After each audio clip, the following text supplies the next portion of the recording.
jajaran Dewan Pembina, DPP, DPW, DPD, dan para caleg dan simpatisan PSI,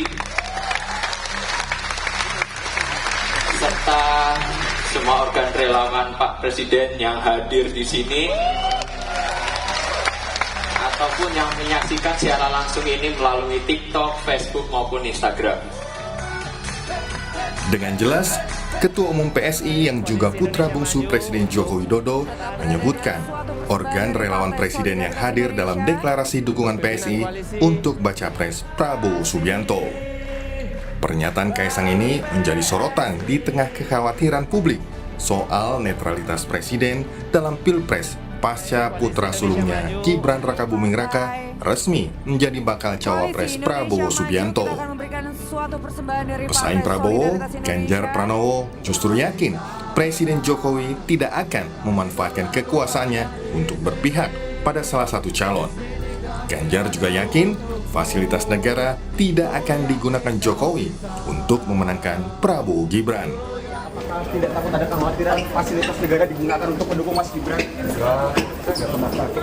Tidak khawatir jadi Mas Gibran? Pak Presiden tidak akan melakukan itu. Senada dengan Ganjar Pranowo, bakal capres dari Koalisi Perubahan Anies Baswedan meyakini Presiden Joko Widodo akan netral di Pilpres kali ini. Anies juga menegaskan, jika menang Pilpres dengan cara yang netral, itu keren. Kalau kami yakin Presiden akan bersikap netral, Presiden akan menjaga agar kewibawaan proses demokrasi kita tetap tinggi dan keren kan? Kalau menang netral.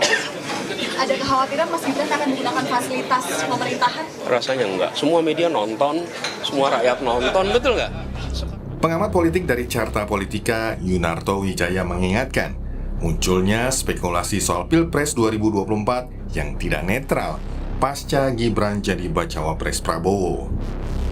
Kondisi ini rawan intervensi kekuasaan, mobilisasi aparat, juga intervensi kebijakan pemerintah untuk memuluskan Gibran. Dan yang kedua, poin paling penting adalah Mas Gibran itu menjadi cawapres ketika ayahnya masih berkuasa. Disitulah kemudian terjadi spekulasi mengenai pemilu jangan-jangan akan dipenuhi oleh mobilisasi aparat, oleh sesuatu yang tidak netral. Ada intervensi kekuasaan di situ, ada intervensi kebijakan pemerintah yang akan dilekatkan dengan Mas Gibran sebagai anak kandung. Dalam Pemilu 2024 akan digelar pada Februari 2024. Pada masa tersebut, Presiden Jokowi masih memimpin negeri ini.